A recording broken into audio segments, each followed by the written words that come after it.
Over 2 years ago, I uploaded the very first episode of what would soon become one of my most popular series. And ever since Smash Ultimate was announced, I have had a steady flow of people asking me if I would revive that series for Ultimate. And so, here we go. It's time for Super Smash Bros. Ultimate Costume Origins. We're going to be doing it a little differently this time, and we're going to follow the theme of Smash Ultimate, meaning that we're going to be going through each fighter in order based on the game that they premiered in. So that of course means that we are going to start with Mario. Mario's design has been slightly refreshed in Smash Ultimate, giving him minor updates based on his Odyssey design. For one, Cappy is included in his up B and one of his taunts. For another, his render also shows his hat is more stitched rather than the solid, consistent material that he had in previous games. His first recolor is based on his appearances in a pair of golf games released in the late 80s and early 90s. Family Computer Golf US course was released for the Famicom in Japan, and NES Open Tournament Golf was released of course for the NES. Both of these games feature Mario in a golf outfit based on the American flag. This costume was also later used in Super Mario Odyssey as one of the purchasable outfits. The blue and pink recolor is based on Mario's appearance on the Japanese box art for Mario Bros. For the Famicom. Mario's black outfit originally started as a more brown and yellow color in Smash Bros. For the Nintendo 64. This color was based on Foreman Spike from Wrecking Crew. Mario was the playable character in Wrecking Crew, and Foreman Spike served as one of the obstacles in the game. But ever since Melee, this color has simply been a black and gray outfit. Mario's green costume again started out as a different color scheme in Smash 64. This green and orange scheme served as the green team color, which was based on his appearance on the Japanese box art for Wrecking Crew. From Melee onward, this orange color became brown, serving as a sort of inverted version of Luigi's appearance from the arcade version of Mario Bros. Next, Mario has a purple color scheme, which references Waluigi. Mario sports this look in Paper Mario: The Thousand Year Door. When Mario equips both the L emblem and the W emblem, the colors fuse and gives him clothes similar to Waluigi's. Mario's 7th outfit is brand new to Smash, dressing Mario up as Builder Mario. This comes from the artwork for Super Mario Maker, dressing Mario in a construction worker's hard hat and a tool belt. This was also available for purchase as the Builder helmet and Builder outfit in Super Mario Odyssey. And speaking of Odyssey, Mario's final outfit is also brand new to Smash, based on Mario's appearance in a wedding tuxedo and top hat from Super Mario Odyssey. Donkey Kong's design has been pretty much unchanged in Smash Ultimate. He is, however, more expressive, a point made during one of the Smash Bros. Direct presentations. DK's first color resembles an actual gorilla's color, which is black. The tie that he wears is based on the Player 2 Donkey Kong tie found in Donkey Kong Country for the Super Nintendo. The next color gives Donkey Kong red fur and a blue tie. The fur most closely resembles the original Donkey Kong's color palette from the Donkey Kong arcade game. Next up is a drastic color change, making Donkey Kong purple. This is a color that has changed over the years, initially starting as a deep blue, referencing the other past color schemes Donkey Kong had in multiplayer games like Mario Golf. Over the years, it has become more and more purple, becoming more of a Smash original than a reference. Donkey Kong's green fur is a Smash original as well, starting in Smash 64 as this weird green skin-toned color, before becoming the normal color that we know in Melee. Donkey Kong King of Swing has a similar color in its Jungle Jam mode, however, the Smash color predates this. Donkey Kong's white fur was referred to as Yeti Donkey Kong on the Brawl Dojo website. This lines up with the resemblance this swap bears to Eddie the Mean Old Yeti from the Donkey Kong Country animated series. This color is commonly mistaken as the Super Kong from Donkey Kong Country Returns. However, the color originated in Brawl and thus predates Super Kong. Donkey Kong's yellow color looks similar to the multiplayer color found in Mario Golf for the N64. And finally, we have a cotton candy pink color scheme, which ties a direct reference to Junior II from Donkey Kong Jr. Math. Link received the biggest design update he's ever had in Smash Ultimate, making him now the champion Link from Breath of the Wild. However, he has also joined the same league as other characters who have 2 designs in Smash. His alternate look is based on the Hero of the Wild set, which of course is his more traditional appearance, but again is also based on Breath of the Wild. The first champion tunic color is a red one, which is based on the Hylian tunic, a tunic which can be purchased in Breath of the Wild. The first Hero of the Wild color is of course the fierce deity Link from Majora's Mask, which has been adapted for this version of Link. Next is a dark blue tunic, which is based on the Royal Guard uniform in Breath of the Wild. The colors of Link's shield match the Royal Guard shield, which itself was based on the Hylian shield in Breath of the Wild. Next up is a more muted green Hero of the Wild skin, which is presumably based on Twilight Princess Link's color scheme. Then we have Link sporting a tunic based on his appearance as a resident of Skyloft at the beginning of Skyward Sword. And lastly, a full Dark Link set resembling the Dark Armor set from Breath of the Wild. Samus keeps her design from Smash 4, which is a modified version of her power suit from Metroid Other M. Her first color option is based directly off of the Fusion suit from Metroid Fusion. Two of Samus's previous appearances match the pink suit that she has in Smash. The first is her sprite when she has missiles equipped in the very first Metroid game. The second is in Super Metroid and the game's sprite for the gravity suit. Samus's brown suit matches the color scheme of the dark suit from Metroid Prime 2 Echoes. The purple suit comes from the actual artwork of the gravity suit across various Metroid games. Her green suit is known as Mass-Produced Samus, which is a reference to the Gundam series, in which mass-produced Gundams have a green base. Her white suit also comes from Metroid Prime 2 Echoes, this one being based on the light suit. And finally, she has a brand new color added to Smash Ultimate, which replaces the Dark Samus color scheme due to Dark Samus now being a playable fighter. This color is a black suit with yellow accents, and it can have two possible origins. The first is a Power Trooper, which was a space pirate wielding a weaker version of Samus's arsenal. The second is Kandin, a hunter from Metroid Prime Hunters.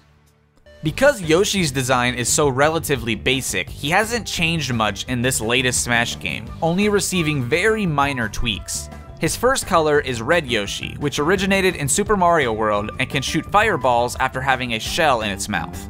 Blue Yoshi also originated in Super Mario World, and has the ability to fly while holding a shell in its mouth. Yellow Yoshi's again originated in Super Mario World, and basically ground pounds when a shell is in its mouth. Pink Yoshi's first appearance is in Super Mario World 2 Yoshi's Island, and is the color of the playable Yoshi for each world's second level. The Cyan Yoshi also first appeared in Yoshi's Island, and is the color of the playable Yoshi for the third level of every world. Purple Yoshi yet again first appeared in Yoshi's Island as the playable Yoshi for each world's fifth stage.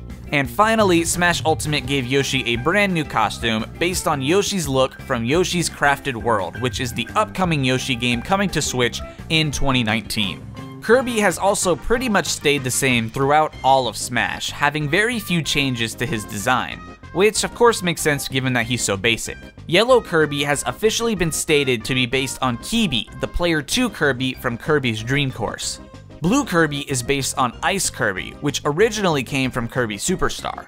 Red Kirby comes from Fire Kirby, also from Kirby Superstar. Green Kirby looks exactly like Plasma Kirby from Kirby Superstar Ultra. The monochrome color swap is based on Kirby's sprite from the very first Kirby game, Kirby's Dream Land for the Game Boy. The orange color comes from the orange spray paint in Kirby and the Amazing Mirror and Kirby Squeak Squad. And lastly, Kirby has a color based on Meta Knight without his mask. Fox's design is constantly being tweaked each and every Smash game, and this one is no different, being based on the latest Star Fox game, Star Fox Zero for the Wii U. Fox's first color is a reimagined Dark Fox. This color first originated back in Super Smash Bros. Brawl. Brawl had a pattern of dark color swaps for many of its characters, and this one has stayed with Fox since Brawl, moving with each new design. Next, Fox has a red jumpsuit, which is a matching color to Fox's Player 1 costume from Star Fox Assault's Versus mode. The green jumpsuit draws inspiration from the Player 4 costume from Assault's Versus mode. Orange is a revival of the orange color from Smash 64 and Melee, which comes from Falco's Star Fox 64 jumpsuit. Next up, Fox has a black, green, and gray jumpsuit, and from everything I've been able to research, I believe that this one is a Smash original costume.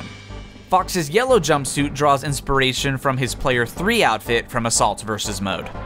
And finally is a costume that originally in Smash 4 drew inspiration from Wolf, although this has been altered to give Fox purple fur in order to distinguish between Fox and Wolf, because Wolf is now present in Ultimate.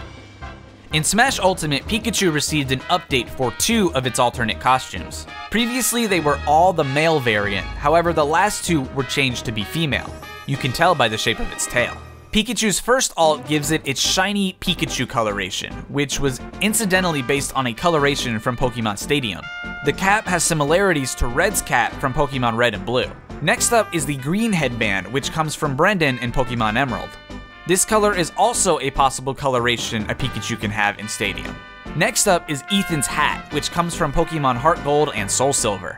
Then we have the Party Hat Pikachu, which is a Smash original, but has also been in the game since Smash 64, and is only missing from one game, Brawl. And the last male Pikachu has Callum's default hat and glasses from Pokemon X and Y. Next is the first female Pikachu, and she wears Celine's casual cap from Pokemon Sun and Moon. And the final Pikachu alt is Pikachu Libre, which was originally one of the cosplay Pikachus from Pokemon Omega Ruby and Alpha Sapphire, and is also a playable fighter in Pokken Tournament.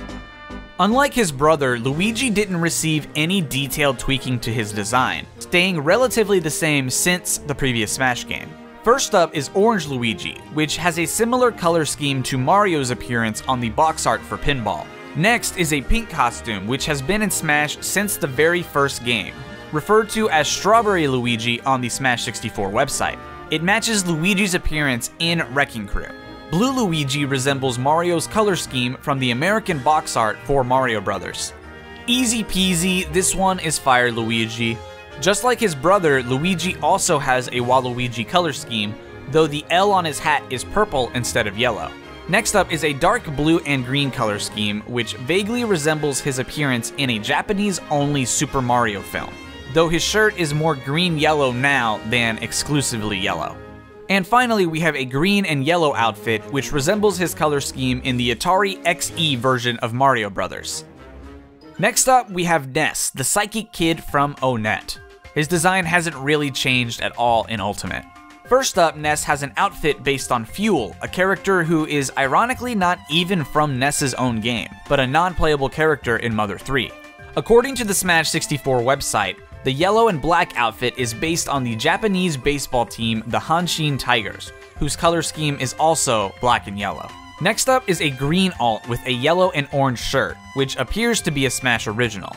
Then we have a blue outfit, which very vaguely resembles the color scheme of Ness's younger sprite from Earthbound. Then Ness has a black and purple outfit. I can't speak to the colors of this outfit, but of course it has the sprite for a Mr. Saturn on it, which is one of the most iconic mascots of the Mother series.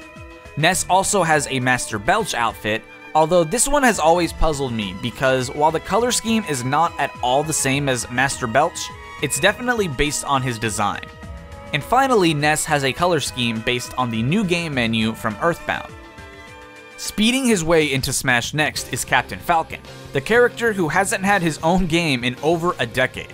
First up, he has a black outfit, which is based on the clothes that an actor wore in a Japanese commercial for F-Zero X. Next up, he has a color scheme based entirely on Captain Falcon's rival and his literal clone, Blood Falcon. Captain Falcon's green outfit matches the Wild Goose, which is the vehicle of another driver in F-Zero.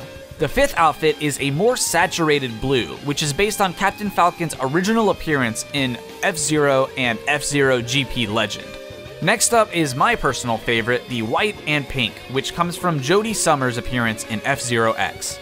The all-gold outfit could be based on yet another vehicle from the Captain's Origin series, this time the Golden Fox. And finally, a color scheme that vaguely matches Rick Wheeler, which is Captain Falcon's successor in F-Zero GP Legend. Rick Wheeler becomes the second Captain Falcon. The final character in Smash 64's roster is Jigglypuff, who has had many hats over the years. First is a hibiscus flower. While this currently resembles Phoebe, the Elite Four member in Hoenn, Jigglypuff actually had this in Melee, which predates the third generation of Pokemon and thus makes this a Smash original. Next up, Jigglypuff wears Leaf's hat, who's the female protagonist in Fire Red and Leaf Green. Originally, this was the only reference to Leaf in Smash, though of course now she is one of the playable protagonists for Pokemon Trainer in Ultimate. Next, we have a straw hat, which comes from the hat that the bug catcher trainers wear throughout the Pokemon games.